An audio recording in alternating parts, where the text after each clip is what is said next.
नमस्कार, स्वागत है आप सभी का संसद टीवी पर। आप देख रहे हैं आज की खबर।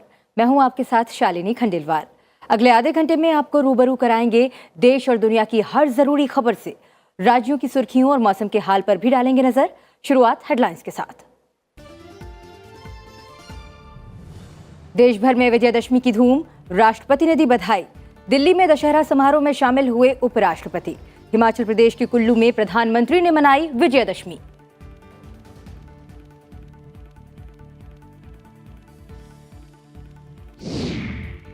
बिलासपुर एम्स समेत हिमाचल प्रदेश को प्रधानमंत्री ने दी 3,650 करोड़ की परियोजनाओं की सौगात। कहा, डबल इंजन सरकार ने हिमाचल को विकास के नए आयाम पर पहुंचाया।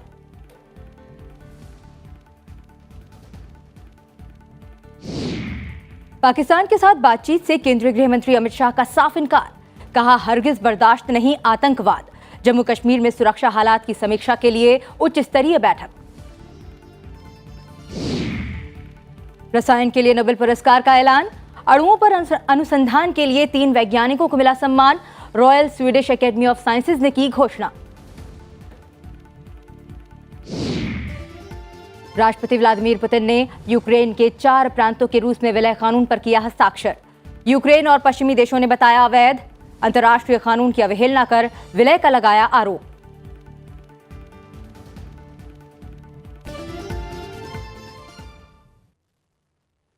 अब नजर डालते हैं कुछ अन्य मुख्य समाचारों पर।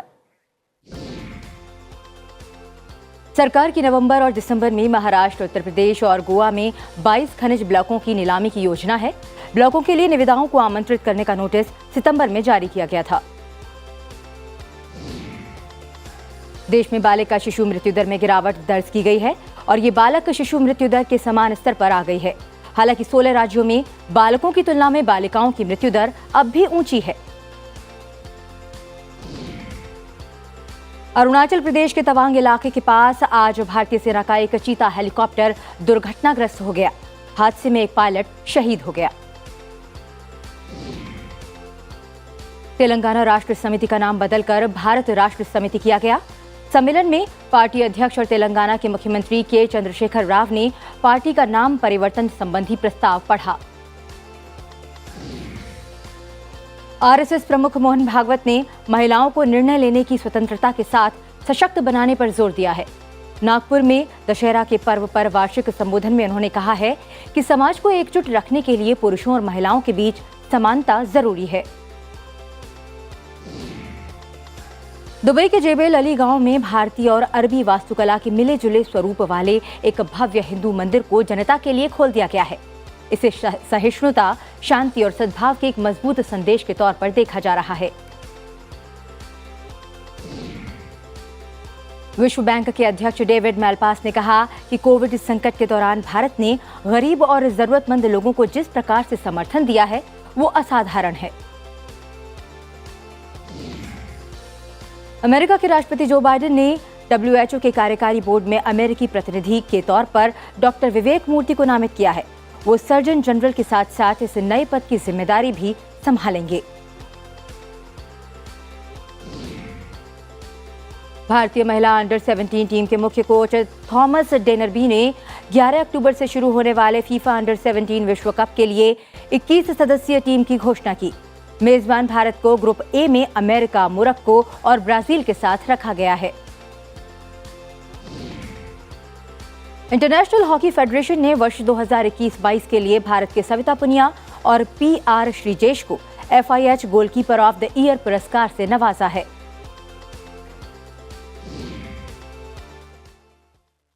विजयदशमी और दशहरा का त्योहार देश भर में हर्षोल्लास से मनाया जा रहा है। राष्ट्रपति, उपराष्ट्रपति, प्रधानमंत्री और लोकसभा अध्यक्ष ने देशवासियों को बधाई दी है। देश भर में अनेक स्थानों पर रावण, कुंभकर्ण और मेघनाथ के पुतले जलाए गए। इससे पहले राम रावण युद्ध का मंचन किया गया। बाद में भगवान राम के भेष में कलाकार ने अग्निबाण चलाकर रावण, कुंभकर्ण और मेघनाथ के पुतले का दहन किया। ये पर्व बुराई पर अच्छाई की जीत का प्रतीक है, जो रावण पर भगवान राम की विजय की याद में मनाया जाता है।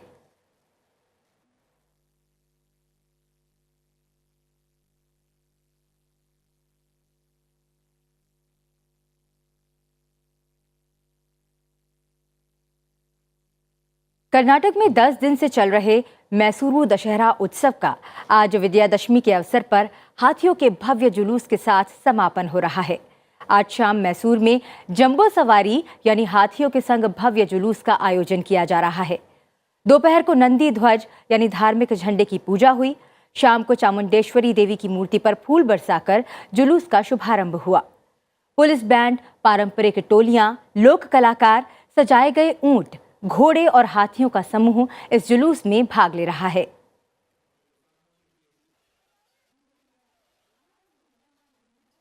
दिल्ली में माधव दास पार्क में आयोजित दशहरा समारोह में उपराष्ट्रपति जगदीप धनखड़ शामिल हुए।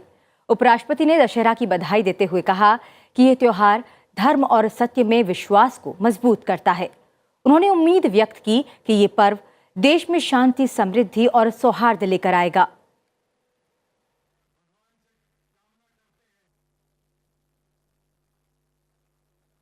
प्रधानमंत्री नरेंद्र मोदी ने हिमाचल प्रदेश के मशहूर कुल्लू दशहरा समारोह में हिस्सा लिया। समारोह में उनका स्वागत सम्मान किया गया। कुल्लू दशहरा समारोह में भगवान रघुनाथ जी की सवारी के आगमन के साथ रथ यात्रा की शुरुआत हुई। प्रधानमंत्री यहां लाखों भक्तों के साथ पैदल चले और भगवान रघुनाथ जी को नमन किया। इस मौके पर प्रधानमंत्री के स्वागत के लिए भारी भीड़ उमड़ी थी। प्रधानमंत्री ने उपस्थित सभी लोगों को हाथ जोड़कर बधाई दी। वो ऐतिहासिक कुल्लू दशहरा समारोह में देवताओं की भव्य सभा के साथ साथ दिव्य रथ यात्रा के साक्षी बने। कुल्लू दशहरा समारोह में पहली बार कोई प्रधानमंत्री शामिल हुए हैं। अंतर्राष्ट्रीय कुल्लू दशहरा महोत्सव आज से 11 अक्टूबर तक कुल्लू में मनाया जाना है।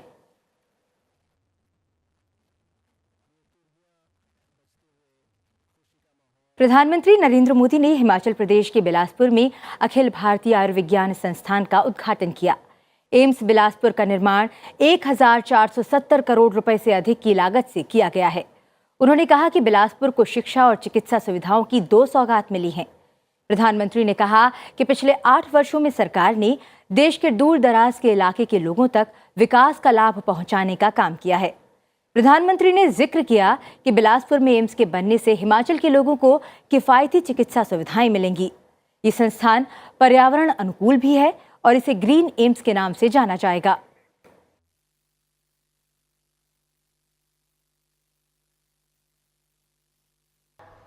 पांच नए सरकारी मेडिकल कॉलेज हिमाचल में बने हैं। 2014 तक अंडर और पोस्ट ग्रेजुएट मिलाकर सिर्फ 500 विद्यार्थी पढ़ सकते थे। आज ये संख्या 1200 से अधिक यानी 2 गुने से भी ज्यादा हो चुकी है। ये एक अत्याधुनिक अस्पताल है जिसमें 18 स्पेशलिटी और 17 सुपर स्पेशलिटी विभाग, 18 मॉड्यूलर ऑपरेशन थिएटर और 64 आईसीयू बिस्तर के साथ 750 बिस्तर हैं। 247 एकड़ में फैले इस अस्पताल में 24 घंटे आपातकालीन और डायलिसिस सुविधाओं समेत आधुनिक अल्ट्रासोनोग्राफी, सीटी स्कैन और एमआरआई की सुविधा है। यहां अमृत फार्मेसी, जन औषधि केंद्र और 30 बिस्तरों वाले आयुष ब्लॉक भी हैं। अस्पताल की आधारशिला प्रधानमंत्री ने प्रधानमंत्री स्वास्थ्य सुरक्षा की केंद्रीय योजना के तहत अक्टूबर 2017 में रखी थी। प्रधानमंत्री नरेंद्र मोदी ने कहा है कि सभी के लिए जीवन की गरिमा सुनिश्चित करना उनकी सरकार की प्राथमिकता है। हिमाचल प्रदेश के बिलासपुर में लोगों को संबोधित करते हुए उन्होंने कहा कि महिलाओं की सुविधा, सम्मान और सुरक्षा बीजेपी की डबल इंजन सरकार की सर्वोच्च प्राथमिकता है। बिलासपुर के लुहूनू में प्रधानमंत्री ने 3650 करोड़ रुपए से अधिक की कई परियोजनाओं की आधारशिला रखी और लोकार्पण किया। प्रधानमंत्री ने बांदला में सरकारी हाइड्रो इंजीनियरिंग कॉलेज का उद्घाटन किया। वहीं नालागढ़ में मेडिकल डिवाइस पार्क की आधारशिला रखी। प्रधानमंत्री ने 1690 करोड़ रुपए से पिंजौर से नालागढ़ तक राष्ट्रीय राजमार्ग को 4 लेन बनाने की परियोजना की आधारशिला रखी। इस मौके पर उन्होंने कहा कि उनकी सरकार निश्चित रूप से उस परियोजना को समर्पित है जिसकी वो आधारशिला रखते हैं। निर्माण के लिए हजारों करोड़ रुपए का निवेश यहां होगा। इससे जुड़े अनेक छोटे और लघु उद्योग आसपास विकसित होंगे। इससे यहां के हजारों युवाओं को रोजगार के अवसर मिलेंगे। रक्षा मंत्री राजनाथ सिंह ने कहा है कि भारत पूरी दुनिया को एक परिवार मानता है, लेकिन अगर कोई देश उस पर गलत दृष्टि डालता है तो उसे माकूल जवाब दिया जाता है। रक्षा मंत्री ने विजयदशमी के पर्व पर उत्तराखंड के चमोली में औली सैन्य केंद्र पर सशस्त्र बलों और भारत तिब्बत सीमा के जवानों के साथ शस्त्र पूजा की। उन्होंने कहा कि पूरी दुनिया ने भारत के बढ़ते कद को स्वीकार किया है और अंतर्राष्ट्रीय महत्व के सभी मुद्दों पर भारत की निर्णायक भूमिका रही है। रक्षा मंत्री ने कहा कि अंतर्राष्ट्रीय मंचों पर भारत की बात बड़े सम्मान के साथ सुनी जाती है। इस अवसर पर थल सेना प्रमुख जनरल मनोज पांडे भी मौजूद थे। अंतर्राष्ट्रीय मंचों पर कुछ बोलता था तो दुनिया बहुत गंभीरता पूर्वक भारत की बातों को नहीं सुनती थी। भारत तो कमजोर भारत, क्या है इसकी हैसियत। लेकिन आज हमारा भारत अंतर्राष्ट्रीय मंचों पर कुछ बोलता है तो सारी दुनिया कान खोलकर सुनती है कि भारत बोल क्या रहा है। यह भारत की हैसियत बनी है। केंद्रीय गृह मंत्री अमित शाह ने जम्मू कश्मीर में सुरक्षा हालात की समीक्षा की। 3 दिवसीय दौरे पर जम्मू कश्मीर आए अमित शाह ने केंद्र शासित प्रदेश में सुरक्षा हालात की समीक्षा के लिए एक उच्च स्तरीय बैठक की अध्यक्षता की। उपराज्यपाल मनोज सिन्हा, खुफिया ब्यूरो के निदेशक, विभिन्न केंद्रीय सशस्त्र पुलिस बलों के महानिदेशक, पुलिस और वरिष्ठ सैन्य अधिकारी इस बैठक में मौजूद थे।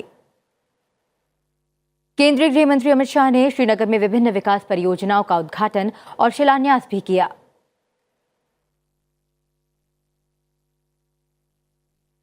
पाकिस्तान के साथ किसी भी तरह की बातचीत से इनकार करते हुए केंद्रीय गृह मंत्री अमित शाह ने कहा कि केंद्र सरकार जम्मू कश्मीर से आतंकवाद का सफाया करेगी और इसे देश का सबसे शांतिपूर्ण स्थान बनाएगी।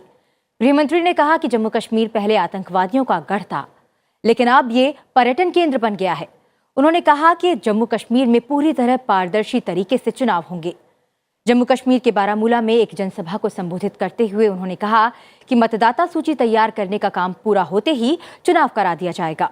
उन्होंने जम्मू कश्मीर में बढ़ते पर्यटन पर प्रकाश डाला, जिसने अनेक युवाओं को रोजगार दिया है। कश्मीर का युवा देश के विकास में जुटे, कश्मीर का युवा पढ़ लिख कर नौकरी प्राप्त कर उद्योगों के साथ जुड़े। ये करने का काम नरेंद्र मोदी जी कर रहे हैं। मेरा आपसे निवेदन है कि आप इसमें आपका सहयोग दीजिए। फिलहाल रुक रहे हैं एक छोटे से ब्रेक के लिए। ब्रेक के बाद नजर डालेंगे राज्यों से जुड़ी हुई और अंतर्राष्ट्रीय खबरों पर। आप बने रहिए हमारे साथ।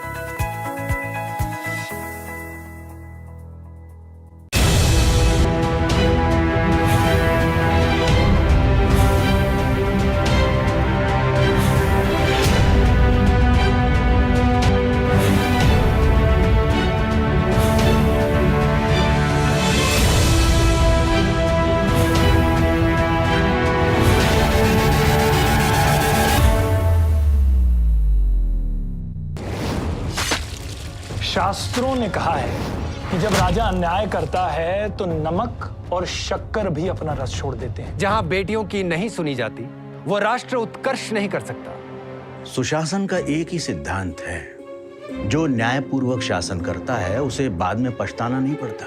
यदि ईश्वर के सामने धर्म के शासन में हम सभी समान हैं, तो धर्म पालन करने और करवाने का अधिकार सिर्फ मेरे परिवार के पास ही सुरक्षित क्यों है?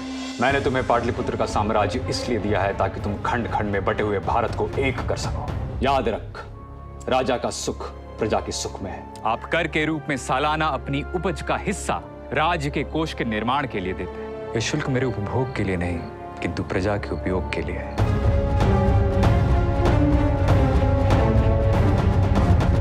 क्या नहीं जानते थे महाराज धृतराष्ट्र और पितामह कि एक स्त्री की रक्षा करना भी राजधर्म है? संसदीय गतिविधियों से जुड़ी हर खबर, संसदीय समितियों पर एक नजर। राष्ट्रपति, उपराष्ट्रपति, प्रधानमंत्री और लोकसभा अध्यक्ष के प्रमुख कार्यक्रम, संसदीय प्रशिक्षण की खबरों का साप्ताहिक ब्यौरा। पार्लियामेंट दिस वीक हर शुक्रवार शाम 6:30 बजे। अब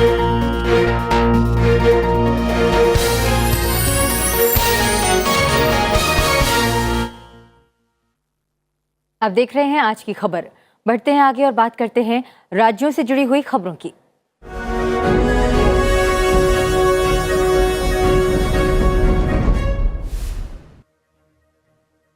रक्षा मंत्री राजनाथ सिंह आज उत्तराखंड के बद्रीनाथ धाम पहुंचे और भगवान बद्री विशाल की पूजा अर्चना की।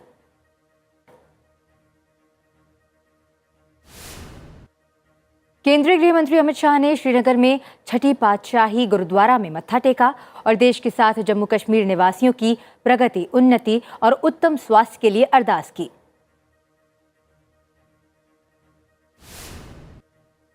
कांग्रेस अध्यक्ष सोनिया गांधी ने कर्नाटक के एचडी कोटे विधानसभा क्षेत्र के बेगुर गांव के भीमाना कोल्ली मंदिर में दशहरे के अवसर पर पूजा अर्चना की।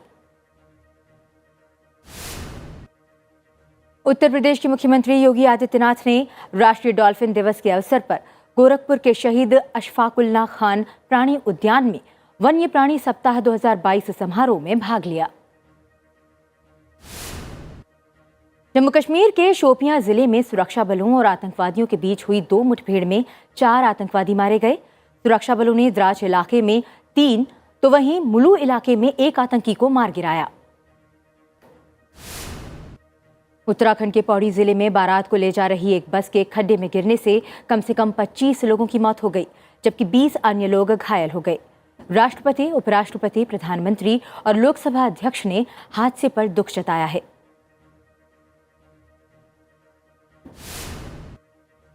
मुंबई के बांद्रा वर्ली सी लिंक पर एक कार सड़क पर खड़ी 3 कार और 1 एम्बुलेंस से टकरा गई, जिसके कारण 5 लोगों की मौत हो गई और 8 अन्य लोग घायल हो गए। आगरा के एक निजी अस्पताल में आग लगने से अस्पताल के मालिक और उनके 2 बच्चों की मौत हो गई। आग नरीपुरा इलाके में इमारत की पहली मंजिल पर लगी थी। केरल में विजयदशमी पर विद्यारंभम अनुष्ठान के साथ राज्य भर के बच्चे शिक्षा की दुनिया में अपना पहला कदम रखते हैं। विजयदशमी के अवसर पर कई बच्चों ने इसकी शुरुआत की।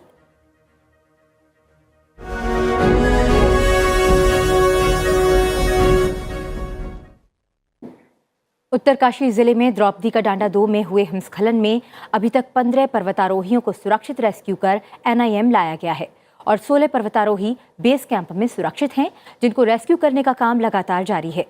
अंधेरे और खराब मौसम के कारण कल बचाव अभियान को रोकना पड़ा था, जो आज फिर शुरू किया गया। हिमस्खलन मंगलवार को उस समय हुआ जब पर्वतारोहियों के 41 सदस्यों का एक दल शिखर से वापस लौट रहा था। दल में उत्तरकाशी स्थित नेहरू पर्वतारोहण संस्थान के 28 प्रशिक्षु पर्वतारोही भी शामिल हैं। उत्तराखंड के मुख्यमंत्री ने आज इस इलाके का हवाई सर्वेक्षण किया। वहीं उत्तराखंड पुलिस ने उन 28 प्रशिक्षु पर्वतारोहियों की सूची जारी की जो राज्य के उत्तरकाशी जिले में द्रौपदी का डांडा 2 शिखर पर 17,000 फुट की ऊंचाई पर भीषण हिमस्खलन के होने के बाद से लापता हैं। उत्तराखंड पुलिस की ओर से जारी सूची के अनुसार ये प्रशिक्षु पश्चिम बंगाल, दिल्ली, तेलंगाना, तमिलनाडु, कर्नाटक, असम, हरियाणा, गुजरात, हिमाचल प्रदेश, उत्तराखंड और उत्तर प्रदेश के हैं।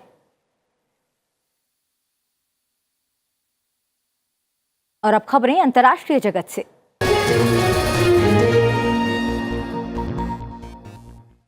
रूसी राष्ट्रपति व्लादिमीर पुतिन ने यूक्रेन के 4 प्रांतों का रूस में विलय करने संबंधी कानून पर हस्ताक्षर कर दिया है। यह कदम अंतर्राष्ट्रीय कानून की अवहेलना कर किए गए विलय को अंतिम रूप देता है। इस हफ्ते की शुरुआत में रूसी संसद के दोनों सदनों ने दोनेत्स्क, लुहांस्क, खेरसोन और ज़पोरिज़िया क्षेत्रों को रूस का हिस्सा बनाने से जुड़ी संधियों को मंजूरी दी थी। चारों प्रांतों में कथित जनमत संग्रह के बाद इस संधि पर मुहर लगा दी गई थी।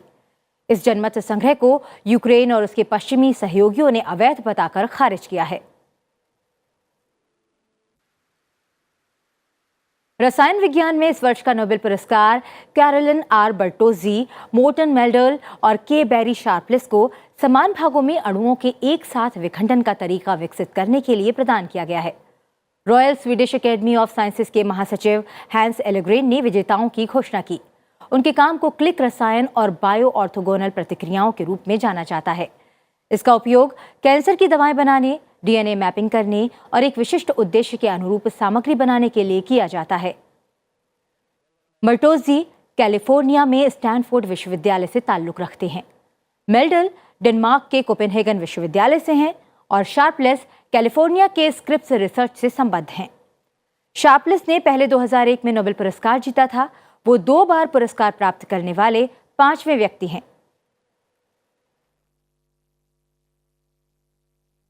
पश्चिम बंगाल में विजयादशमी पर महिलाओं ने एक दूसरे के साथ सिंदूर खेला उत्सव मनाया। चलते चलते आपको छोड़ जाते हैं इन खास तस्वीरों के साथ। आप देखते रहिए संसद टीवी। मुझे दीजिए इजाजत। नमस्कार।